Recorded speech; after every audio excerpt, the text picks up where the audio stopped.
wants to go home to watch baseball? No, I'm trying to back out of the Rotary Club right now. In fact, I was waiting for you to pass the hat to give happy and sad fines.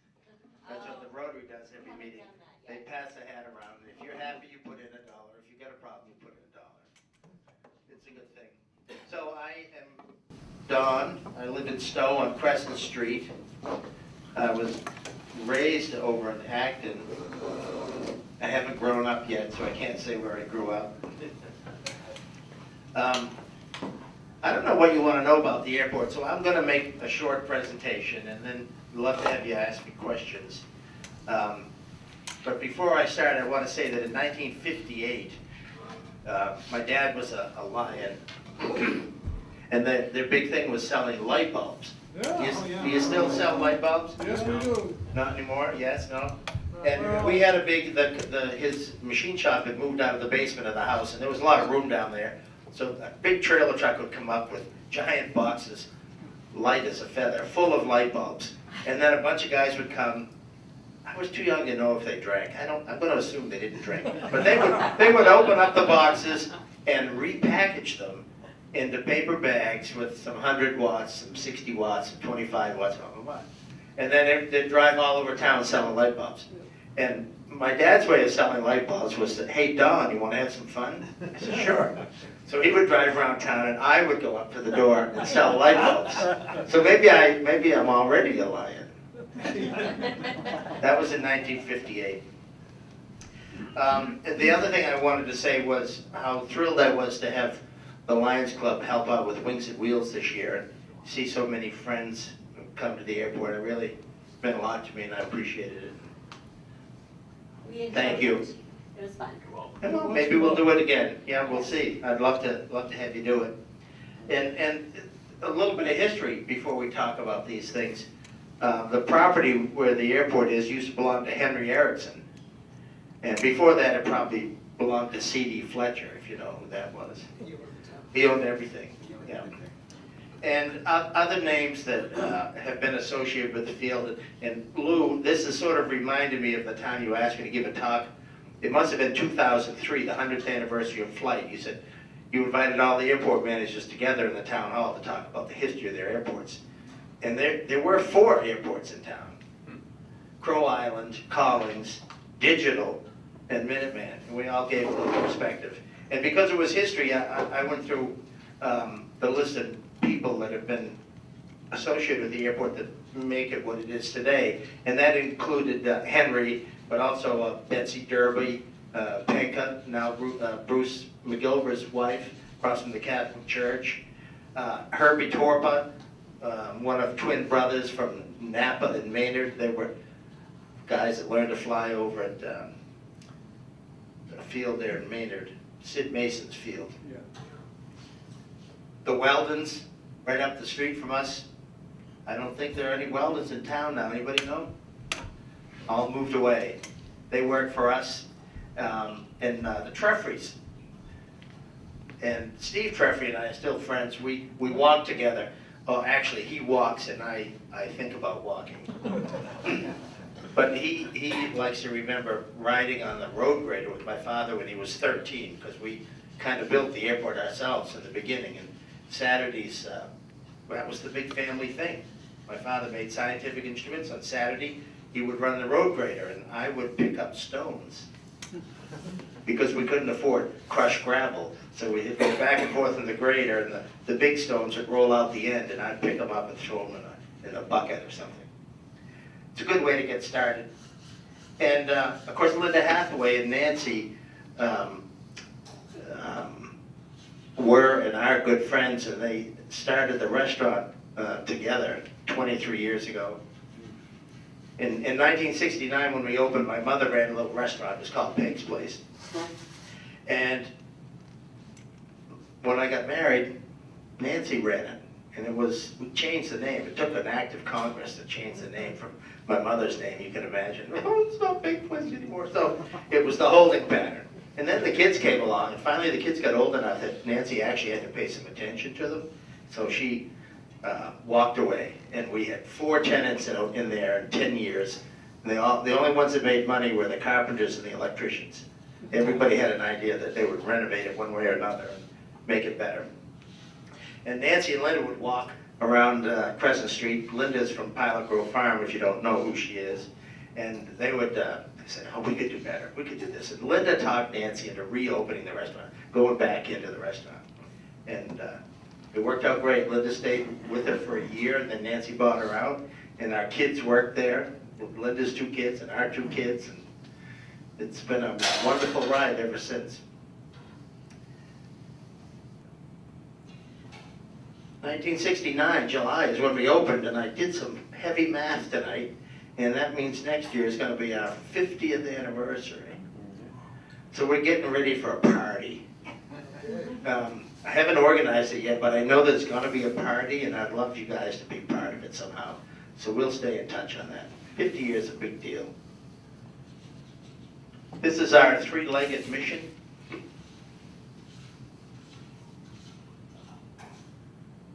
These numbers are from a statewide airport economic study done in 2014. There's a new one being done right now, and it's supposed to hit the streets in January. And these numbers about payroll and economic impact were before some new tenants moved in. We expect it to be better this time around. Little picture of the airport there, looking south towards the center of Stow. Lou asked me if he could use the old slides, and I said, no, I updated them. So this one's been updated because there were 3 T hangars there. We finished a new 9-unit hangar for individual storage of planes in August. And I don't have a good picture of it. We have some interesting tenants. The ones with the asterisk are fairly recent. 20 Paces Distillery. We have a distillery, not a brewery, a distillery. And it's a German husband and a French wife, and they make eau de vie and whiskey. Dancing Plumber is a new farm. They're in Stow and Boxborough. If you look at this picture, you'll see a big grassy area right in the middle of the picture. The upper portion of that is in Stow, and the lower portion, the near portion, is in Boxborough. And they farm 12 acres, and they're organic, and they sell to restaurants. They have an interesting business philosophy. They both came out of pharmaceutical industry, and they were burned out. I guess, like so many high-tech companies, it's a real mill. And they came out to their benefit with pockets full of money, so it soothed their pain. But they both wanted to get their hands into the dirt and farm. So their philosophy is that they sell enough food to restaurants to cover their operating costs, and everything else they grow is donated to food banks in Boston. And the last time I talked to them about a month ago, they'd given over 8,000 pounds of food to food banks in Boston. So these guys they're saints, and I hope you get to meet them. Cloudwood Farm is my little farm. I sell firewood and hay. Westview Farms is the Cummings brothers. They grow pumpkins, and they shoot my deer.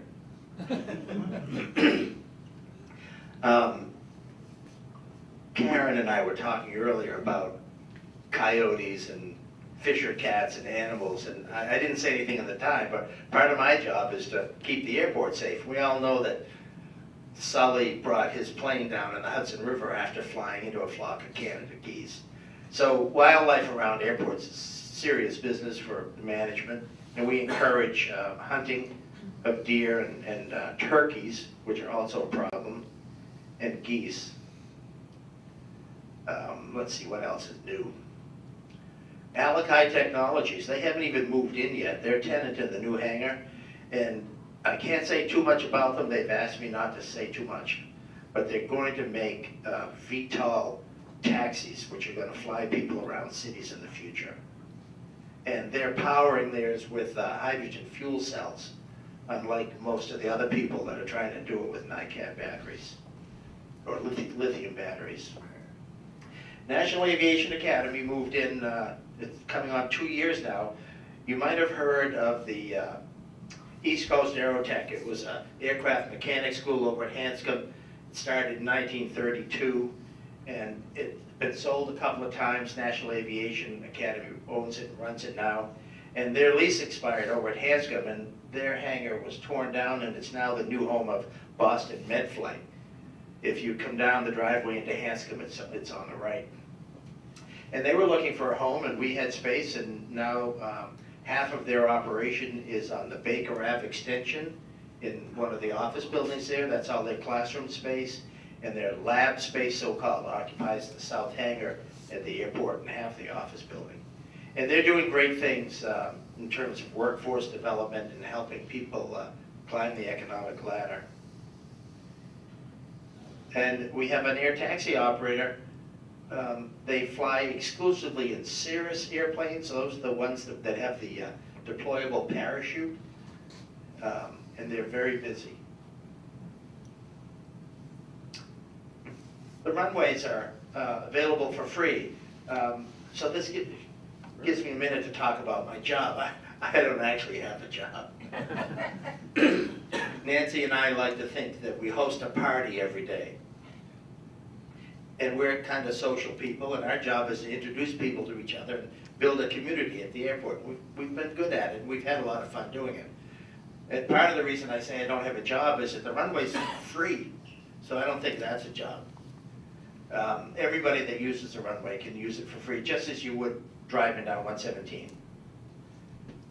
There's a list of different people that use it from time to time.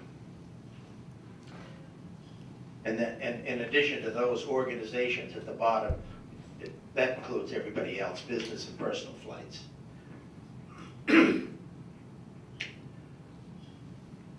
Here comes the Lions Club right in the middle. See that? Thank you. Wings and Wheels. I updated the total amount raised now. This is was the 4th year, I think. We also conduct emergency services appreciation days.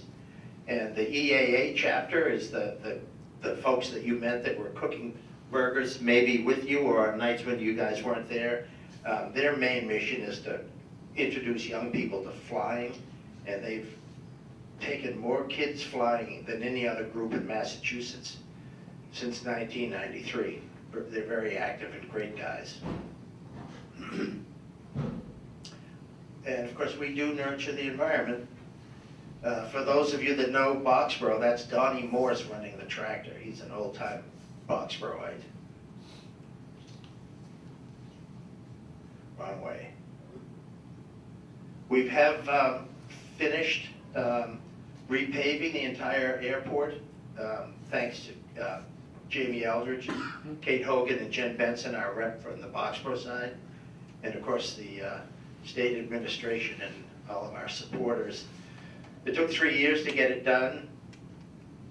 90% of it was paid for by the state, and we chipped in 10%. And at the bottom, you'll see that new 9-unit T-hangar. There's another one permitted and ready to go up as soon as we get half of it rented. I'm not sure when that would be, but probably within a year or so.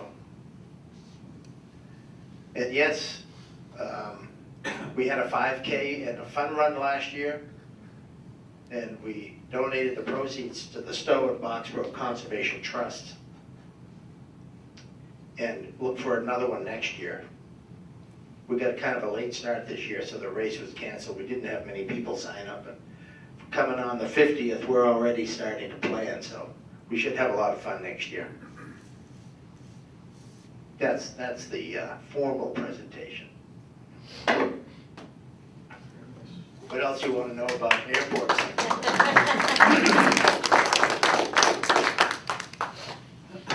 An hour, 20 minutes to Belfast, Maine.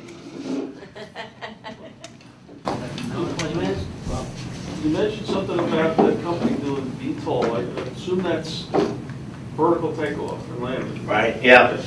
And do you think that's a big thing for the future? I do. For air aviation? You go back and watch Star Wars again. Yeah. And when you see a picture of the city with all these odd-shaped machines going through the sky in a nice straight line, computers do that. And who knows how they levitate them. But everything that's being planned now is with rotors. The ones Alakai is proposing have 6 rotors. So it is a rotary-based machine? Yeah, sort of like the ones you see in Avatar. I guess I'm a movie guy, so sorry. Avatar. Boeing's doing it, Airbus is doing it. There are at least 15 big players in it. Alakai is well funded. I haven't even asked them where the money comes from. I just cash their checks. It should be, if it works, it's going to be very exciting. Yeah, that's pretty cool. You say they're using hydrogen fuel cells? Correct, yeah. How many motors are they are on the drives? How many How many rotors do you have on this thing? 6. So each one's individually powered? I don't know. Oh, I was wondering. I think each rotor has its own electric motor, and there's probably a central generator. It's nice to see somebody's bypassing the batteries and going directly to fuel cells.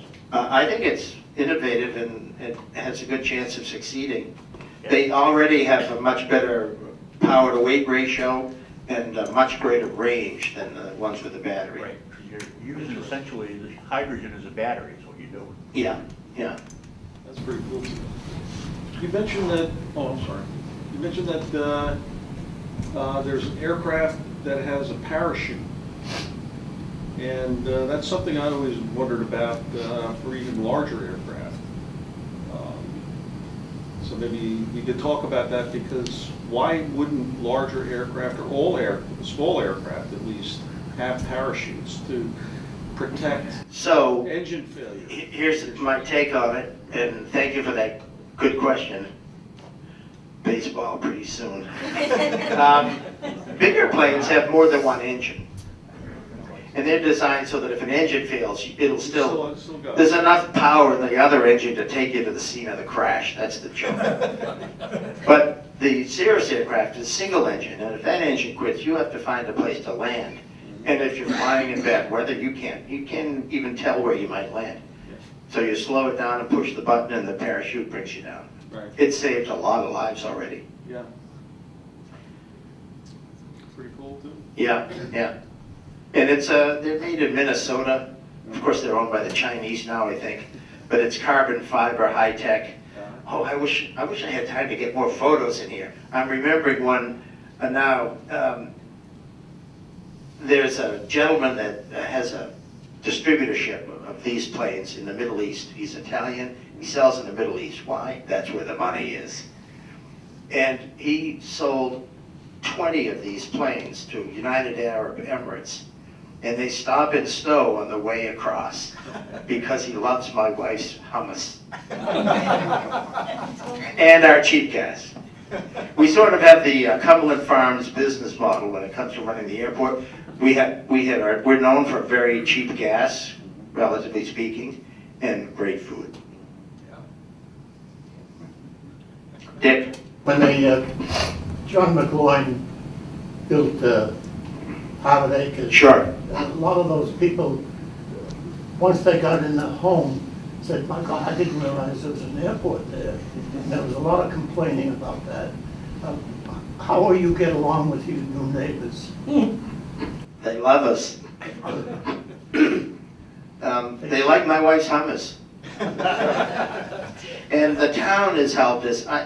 One of the first subdivisions that went in close to us was Hickory Lane, I think. Hickory Lane. Yeah. And the planning board required something to be put on all the deeds to notify the owners that they live close to an airport. And if people move in and they're well informed and decide to move in, they don't have a problem. Who was the Board of Health agent for a long time? Jack Wallace? No, the secretary, the administrative aide. She lived on Boxborough, on Taylor Road, right under the runway. Never had a problem. She sold her house to some guy that moved in, and he'd been there 2 weeks, and he came over to the airport. First he would call. You guys are making a lot of noise. I said, well, it's an airport. You know? What do you want us to do? Well, couldn't you show a modicum of respect for your neighbors by not flying evenings and weekends?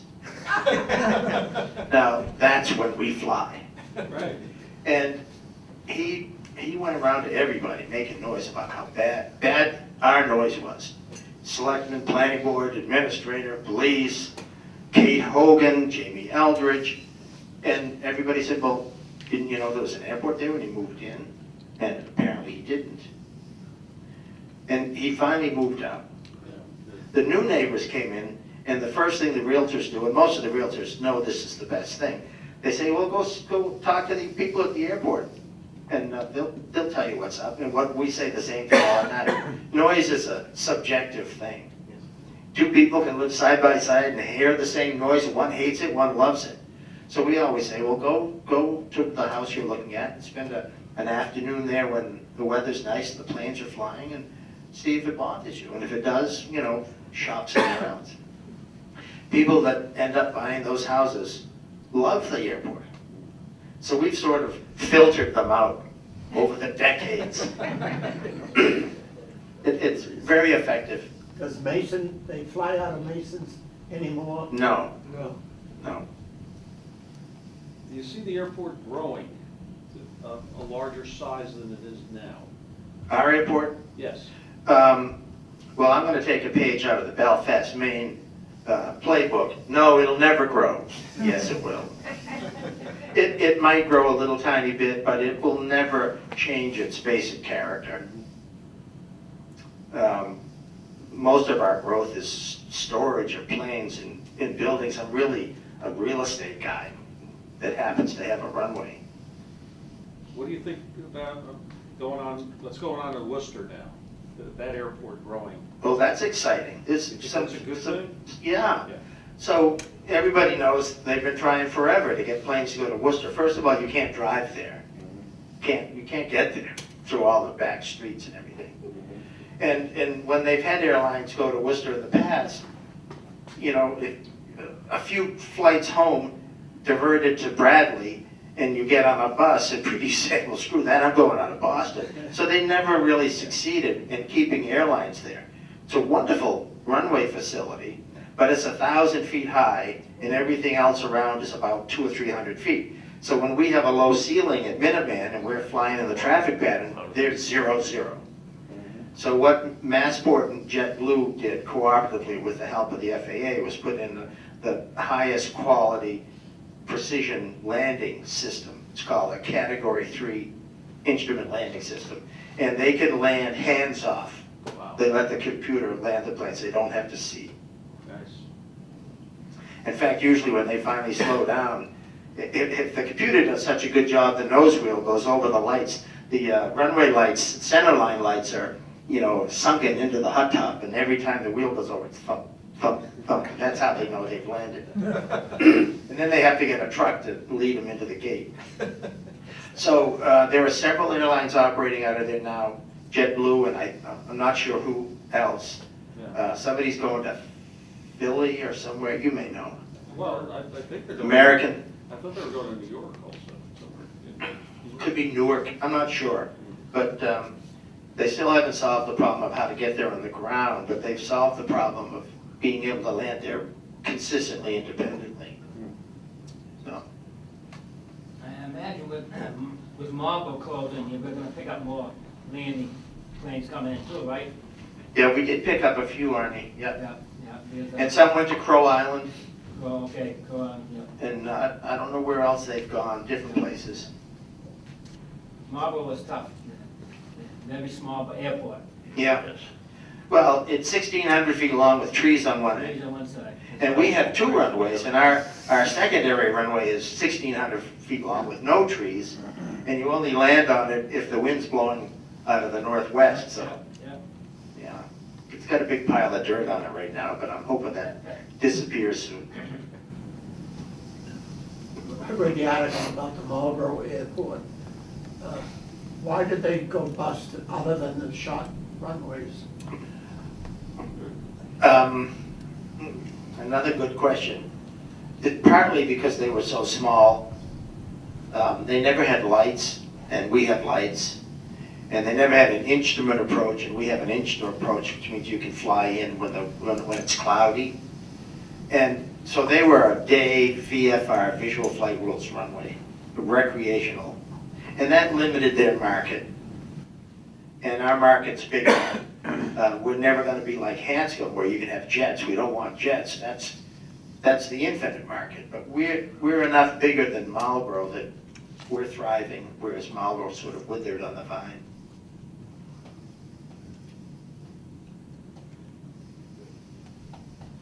Baseball. It's on. Thank you very much. Thank you.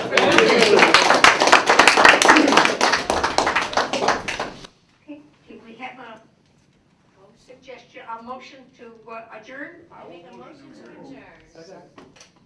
All in favor? Onward.